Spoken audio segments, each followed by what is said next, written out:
Brazil এমন একটা দল যাদের খারাপ সময়ও অনেকের কাছে স্বপ্ন। চলতি শতাব্দীতে 7টা শিরোপা জেতার পরও ব্রাজিলকে নিয়ে সমালোচনা যেন শেষ হয় না। একটা বিশ্বকাপ, 3টি কোপা আমেরিকা ও 3টি কনফেডারেশন কাপ জিতে চলতি শতকের সবচেয়ে সফল দল ব্রাজিল। এমন সাফল্যের কাছাকাছিও নেই অন্য কোনো দল। এরপরও শিরোপা না জেতার কারণে তাদের কটু কথা শুনতে হয়। আসলে শিরোপা জিতে জিতে তারা নিজেদের এমন একটা জায়গায় নিয়ে গেছে যে শিরোপা জয় ছাড়া ভক্ত সমর্থকেরা কিছুই বোঝে না, তাই তারা সফল হয়েও সমালোচিত। চলতি শতকে ব্রাজিলের সাফল্য গাথা সম্পর্কে জেনে আসা যাক। শুরুটা হয়েছিল বিশ্বজয় দিয়ে। 2002 সালের বিশ্বকাপ ফাইনালে জার্মানিকে 2-0 গোলে হারিয়ে পঞ্চমবার বিশ্বকাপ ঘরে তোলে ব্রাজিল। এই বিশ্বকাপে আর্জেন্টিনা গ্রুপ পর্ব পার হতে পারেনি। ব্রাজিলের রোনালদো লিমা সর্বোচ্চ 8 গোল করে বিশ্বকাপ জয়ে বড় ভূমিকা রেখেছিলেন। ফাইনালে তিনি জোড়া গোল করেছিলেন। 67 মিনিটে প্রথমবার জাল খুঁজে পাওয়া রোনালদো 79 মিনিটে করেন নিজের ও দলের দ্বিতীয় গোল। ব্যাস, হাতে চলে আসে পঞ্চম বিশ্বকাপ। বিশ্বকাপের 2 বছর পর কোপা আমেরিকার শিরোপা ঘরে তোলে সাম্বার দেশ ব্রাজিল। 2004 সালে কোপা আমেরিকার ফাইনালে আর্জেন্টিনাকে হারানোর মাধ্যমে ব্রাজিলের শিরোপা জয় অব্যাহত থাকে। এই আসরে ব্রাজিল 26 ম্যাচে 78 গোল করেছিল, যাকে অবিশ্বাস্য বললেও কম হবে। এরপর 2007 সালে আবারও কোপা আমেরিকার ফাইনালে মুখোমুখি হয় ব্রাজিল আর্জেন্টিনা। এবারও ব্রাজিলের কাছে ধরাশায়ী হয় আর্জেন্টিনা। এই আসরে সেরা উদীয়মান খেলোয়াড় ছিলেন লিওনেল মেসি, আর সর্বোচ্চ গোলদাতা ছিলেন ব্রাজিলের রবিনহো। পরের কোপা আমেরিকাতে জিততে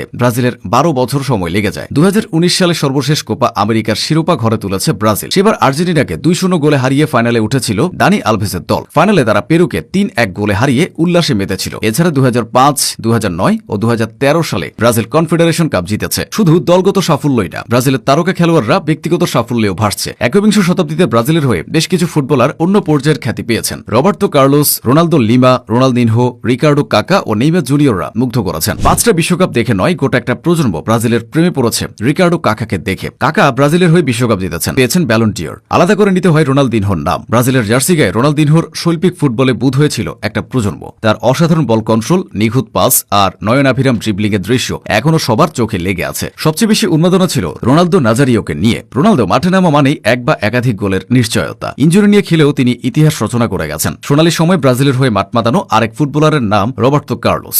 অবিশ্বাস্য গতিতে বল কিকের ক্ষমতার জন্য তাকে সুপারম্যান বলা হতো।